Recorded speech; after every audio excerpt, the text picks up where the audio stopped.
twist of getting hate comment, you have two options. Either you can turn off the comment for a specific video.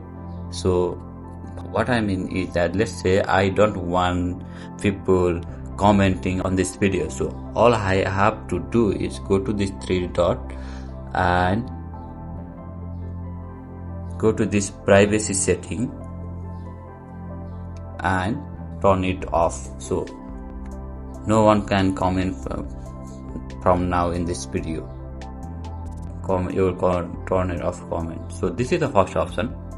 So if you want advanced to filter out all the hate comment to your videos in that apply to your overall TikTok account, what you have to do is go to this three dot top right corner and go to this setting and privacy, and then under the interaction go to this comments, and from this section you can filter out everything.